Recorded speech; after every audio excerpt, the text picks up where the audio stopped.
Quais são os tipos de anestesia, os mais comuns? Porque a gente às vezes fala anestesia geral e tem vários tipos, né? Dentro da geral tem vários tipos ali. Quais são os principais? Assim, dá pra gente separar em 3, na verdade. Sedação, anestesia geral e bloqueio.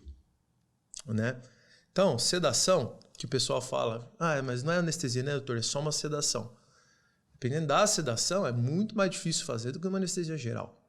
Né? Por exemplo, se você manter um paciente sedado por uma cirurgia longa, não é legal, porque esse paciente ele precisa dormir, não ter dor e ao mesmo tempo respirar sozinho.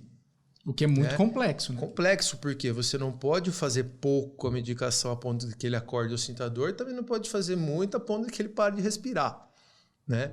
E cada organismo é cada organismo, né? Exato. Tem gente que é muito acostumada com remédio, outras que nunca tomam remédio na vida. A hora que você coloca uma droga ali no corpo da pessoa. Não é uma conta matemática a quantidade, né? Mas a gente tem uma ideia, logicamente, pela idade, pelo peso, mas a coisa é titulada que a gente fala, vai vendo o resultado. Então, sedação é para procedimento mais curto, né? Procedimento que não tem tanta dor e procedimento mais curto. Anestesia geral, não. Anestesia geral, o paciente vai totalmente desacordado, totalmente monitorizado em todas as suas funções vitais e ele já não precisa mais respirar. Ele vai estar respirando pelo aparelho, né? Então a gente fica tranquilo com relação à respiração. Não preciso mais ficar preocupado se o paciente vai parar de respirar, porque eu já vou bloquear a respiração dele. É esse que é o grande medo de muito paciente. Mas vai fazer eu parar de respirar, eu vou ficar lá praticamente em coma. Poxa, mas você está monitorado o tempo todo, então você sabe exatamente tudo o que está acontecendo. Mas perder o controle é uma coisa que gera medo em todo mundo. Né? Por isso que eu falei, eu também tenho medo de anestesia. Porque quando você vai fazer uma anestesia geral, você sabe que a partir dali, você está na mão do anestesista. Né?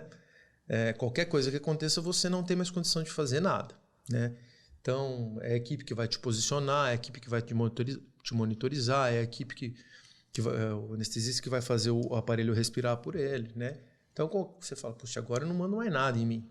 Né? Acho que esse é o grande pânico para outra pessoa. Mas aí que a gente volta na questão da evolução da anestesia. Hoje em dia a gente faz, né, em situações de gravidade, paciente politraumatizado, um choque hemorrágico, enfim, perto de morrer, a gente faz anestesia e 99% não acontece nada. Por quê? Porque tem muito recurso estrutural do hospital, recursos terapêuticos, recursos de monitorização. Né? Então a gente fica, como a gente fala, com o paciente na mão. Né? Quando na sedação a gente não tem tanto paciente na mão. Significa que a sedação é ruim? Não. Significa que ela tem indicações e que o fato de você falar que vai fazer uma geral não é que é pior que a sedação. Eu fico muito mais desconfortável com uma sedação do que com uma anestesia geral. Na hora que está operando ali. Muito mais. Porque de alguma forma você fica com receio de que o paciente possa acordar ou possa acontecer alguma coisa, é isso? Exatamente. O paciente ele não está dormindo do jeito que a gente quer, muitas vezes. A gente tem que ficar preocupado com a respiração dele, para ver se está respirando direito ou não. Então, a gente, além de preocupar com a técnica que está sendo feita ali, a gente tem que se preocupar com uma parte que, teoricamente, devia estar só para eles. E sedação, então eu falei das 3, né? Sedação, anestesia geral e bloqueio. A gente usa muito sedação também com bloqueio. O que é bloqueio? Quando a gente vai bloquear uma determinada parte. Então, a gente vai inativar a sensibilidade de determinada parte do corpo. Por exemplo, você vai fazer, como eu falei, cirurgia de ligamento de joelho. Aí você vai fazer hack. Hack é um bloqueio do neuroeixo, né? Do sistema nervoso central ali da coluna, né? Da coluna espinhal. A mesma coisa com peridural. A diferença é que a hack a gente usa só mais ali embaixo, né? A parte lombar, e a peridural você pode fazer em toda a altura da coluna. Qual que seria a diferença principal? A área que fica anestesiada ou não? A hack a gente vai chegar mais perto dos nervos. A gente perfura a dura mater, que é uma capinha que cobre a coluna, tá? Então, a gente só pode fazer aquela punção abaixo de onde termina a coluna.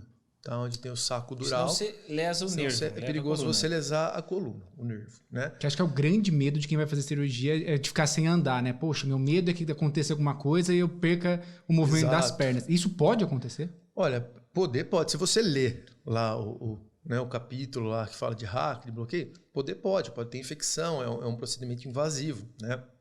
A agulha é muito pequena, pode. Agora, a gente volta naquela questão do risco-benefício, né?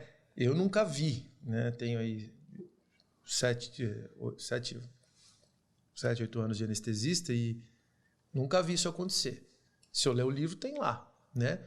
É uma coisa de queda de avião. Pode, né? Você não vai viajar?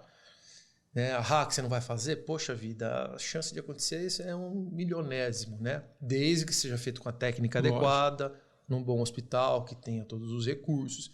Então, não se preocupa com a hack, se preocupa com quem vai estar fazendo sua hack, em que lugar vai estar fazendo sua hack, porque aí sim você pega uma coisa que tem um risco muito pequeno e dependendo do contexto, esse risco pode ser maior.